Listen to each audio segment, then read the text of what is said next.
appreciate it. We'd love a formal introduction before we get started. My name is Braden Swope. I was the writer, director, editor, too many jobs. Multi-hyphenate. Yeah, I'm Evan Swope. I'm his older brother. We wrote the script together. I was also a co-producer. I'm Penny Smith. I was the production designer, property master, and costume designer for Human Resources. And I'm Brody Bogert. I was the practical effects artist. Human Resources is very much a film that is both fun to describe but hard to describe. This film is a love letter to the hatred of... A hate letter, yeah. A hate letter to the purgatory that this physical plane understands to be known as retail. And we'd love to know what personal experiences went into the actual crafting of this narrative, because I'm sure there's some really cool BTS within the souls of all of you people here. Yeah, I mean, Braden and I are obviously pretty young, so we don't have a ton of experience, but we both had some pretty crappy retail jobs. I worked at a bookstore that had no windows, and you would go in the middle of the day and have an 8-hour shift, and you'd come out and it's nighttime, and it's like, my day was just stolen. Always imagined that there was something lurking around the corner. And so I started formulating some ideas with Braden. And I had also worked some retail experiences, and I don't think it was any shock or surprise to us when thinking of ideas that there was something behind the walls of where we were working. Anytime I would be in, a dirty bathroom and a pipe would squeak, I would be like, yeah, there's probably a creature behind that.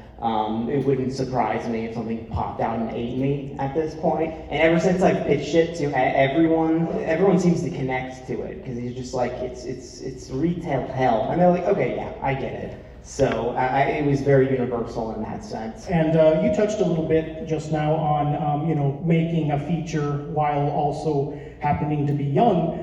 You made this when you were 19. That is correct. Yeah, most of the crew was under the age of 20 before the production began. I'm now 22. It's eaten a lot of years of my life up trying to finish this thing, but I wouldn't take it back for the world. But yeah, it was quite the feat to make the feature at 19. I mean, we started brainstorming when I was 18. Well, I mean, I'm sure everyone in this room agrees that it's incredible what you were able to accomplish before the drinking age here in America. One more applause. I mean, that's incredible. I mean, it was amazing because it was really the culmination of, because we went to, me, Penny, and Brody, Evan did a few years before us, we went to sort of an arts high school, and we emphasized film then. We came out of high school as a graduating class together to make this feature, and that is solely the only reason it happened, was because of who I was surrounded with. We had an insanely talented crew that are like amazing, and they're all like, they have a ton of experience in film and they're very passionate and they were going to make it happen, but like, it couldn't have happened without this guy right here. He said he's going to make a movie and he didn't care. He didn't care if it killed him, and it almost did. Very close. It might have, I don't know. And so it was an honor to work with him. Thank you so much. No, I mean, I'm not going to lie and say that it didn't, take a lot out of my soul. Making movies takes a piece of your soul away, no matter how old you are.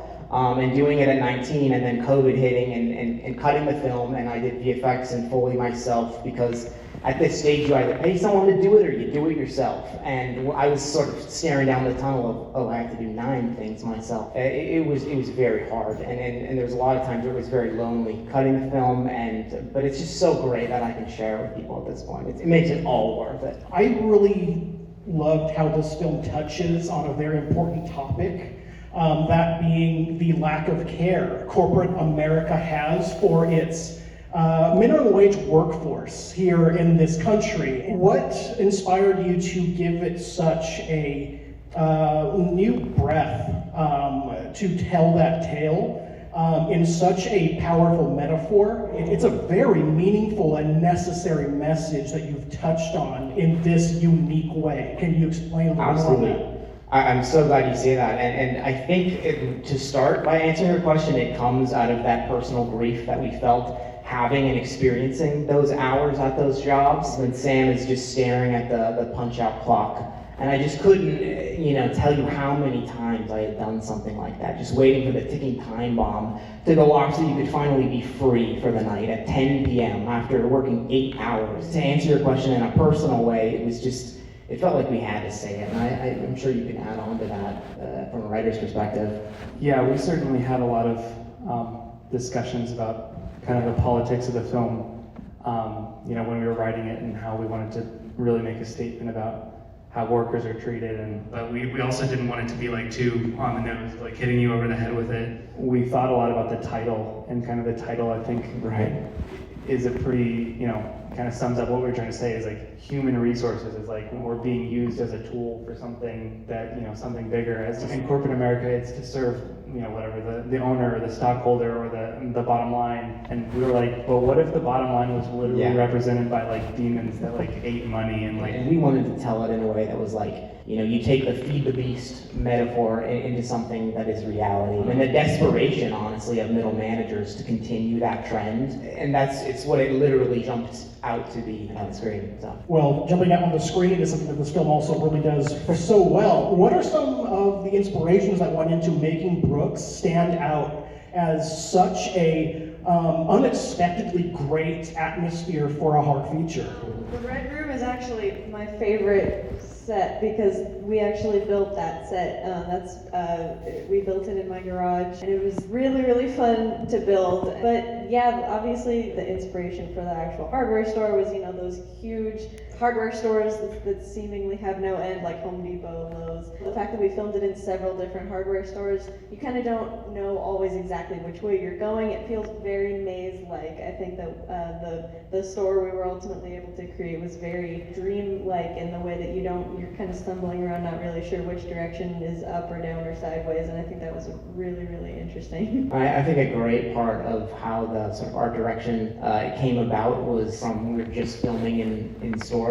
Like stores are just this creepy. In some senses, like the Red Room is the one we did focus in on, but the rest of it sort of spoke for itself. Shout out to the amazing store owners who let us shoot at their stores, but there's an innate sense of something off, like I was talking about in the beginning. And as far as the Red Room goes, I thought it's interesting because red is usually more on the evil side, and I thought it was interesting that in contrast to the blues and greens of the store, like she was saying, there's sort of a cozy feel to the red, and it becomes the safe haven for everything. So I thought it was an interesting twist on the color red. When we kind of first started working on the movie, Braden was like, oh yeah, we want to have all these demon people things running around, and what do we want these people to look like? And I think the final product that we ended up doing, like we had, I had a book full of like sketches that we had and all these different things, and then a friend of mine actually ended up designing, there's some massive sort of 8-foot tall creatures in the background in a couple shots that we designed, and they're all animatronic and everything. But what we ended up going with is just sort of these like, they're sort of people, but not really. And I kind of like that they're just kind of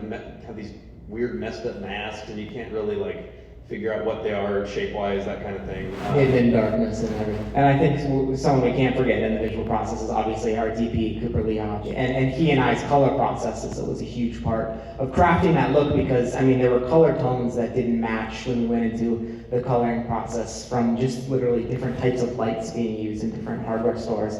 And the first cut of this movie is very, it's not as cohesive as it ended up being after color, because we really matched it and everything was blue and green and dead and lifeless, and so it was able to mesh together to look like one still very confusing maze, but one that's at least a little cohesive. Well, every time I will be seeing, the gardening section at Walmart, Thanks. I will be thinking of your amazing work. But until then, I think we have time for a few questions from the audience. I would love to take some, and there's one right there. Yes.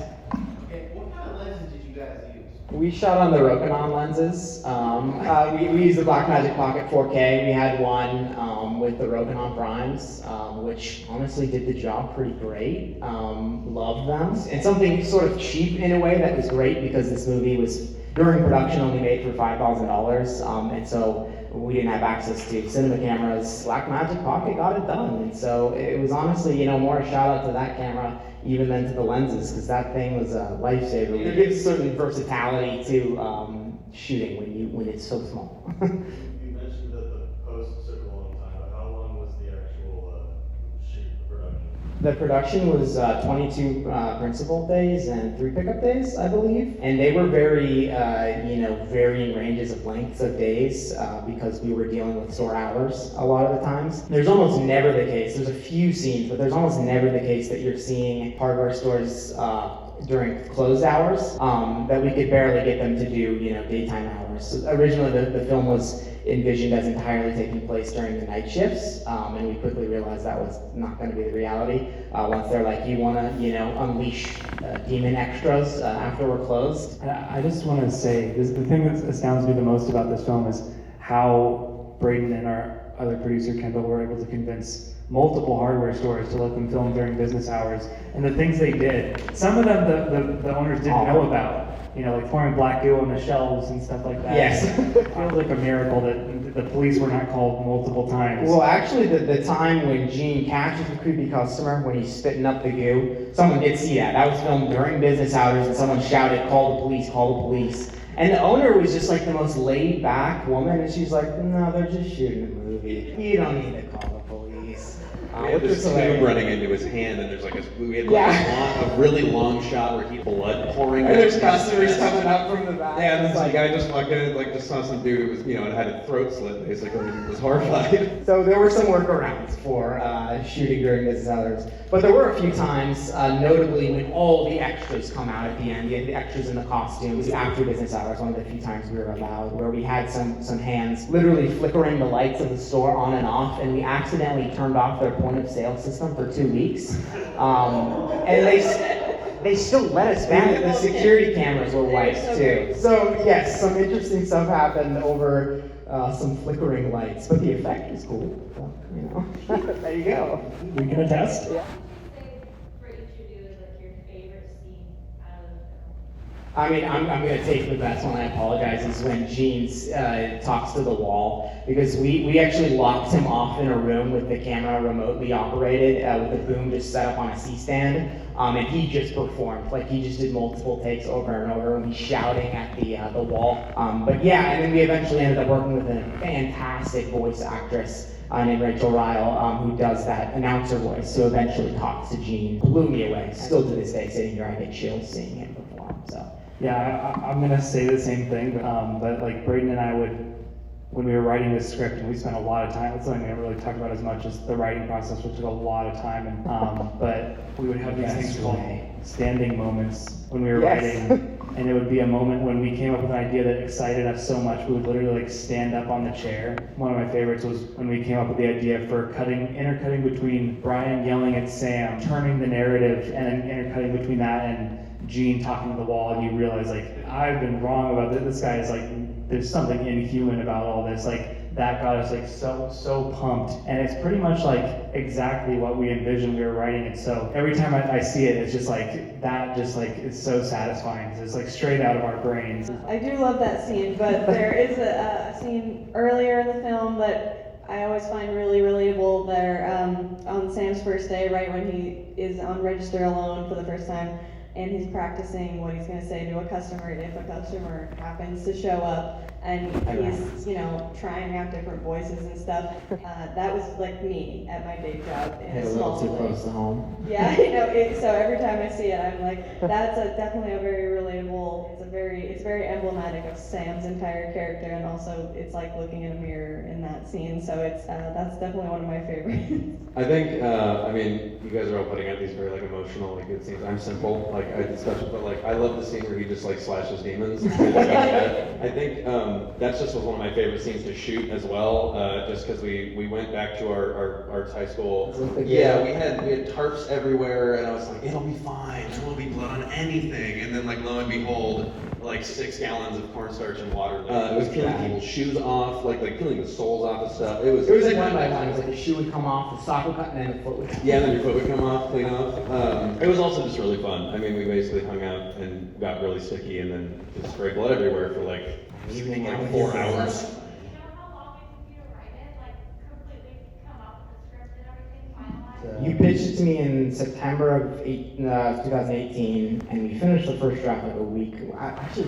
We were writing scenes mid-production. So I would say like a final draft was done after, I guess that'd be like 8 months. And then we were writing, like the flashback scene with Keith and Brian was written mid-production, pitched mid-production, budget found mid-production. But yeah, writing never ends. You can revise it for months and months and months, and it's eventually you just have to let it go. And even when you're filming, you can still write new stuff. And when you're editing, you can still write, because we wrote stuff to add in voiceover that completely changed the meaning of a scene. And it's like, it's so anxiety producing, because it's like, we could just change this. Like, there's never a point where it's like too late to write something new, and it's, eventually you just have to learn to be like, yeah, okay, like I trust them, it's good enough. Brothers, did you have anything in your early childhood that inspired you? Specifically for the piece, I'm not sure, but obviously we were writing and making movies since we were very, very small. So that collaboration and that sort of shared language has been with us for,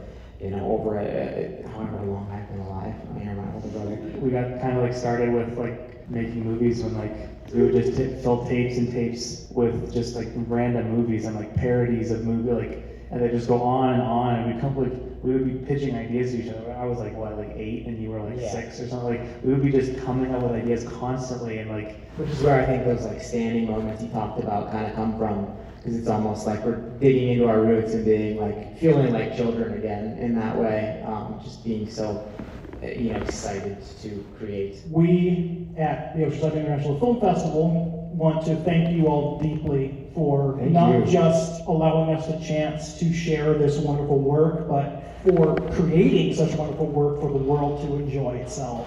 And you've written a wonderful narrative feature that's not just amazingly entertaining and incredible at the quality it is at such a young age, but also very deep and meaningful into many very lesser traveled roads when it comes to the anxieties that everyday Americans face. Penny, you've created such a wonderful, memorable location that I don't think will ever be topped. I've never seen a hardware store be just so menacing. I hate going to Lowe's, and this encapsulates that. And in the best way, and it's very rare you see undead adjacent creatures be so memorable and so unique. It's never the case, and you've done it. You've cracked the code, and just do not tell your secret. Keep it. And thank you to the Oceanside Film Festival for hosting us and giving us a platform to share this story. And it's not often you see somebody with anxiety like Sam has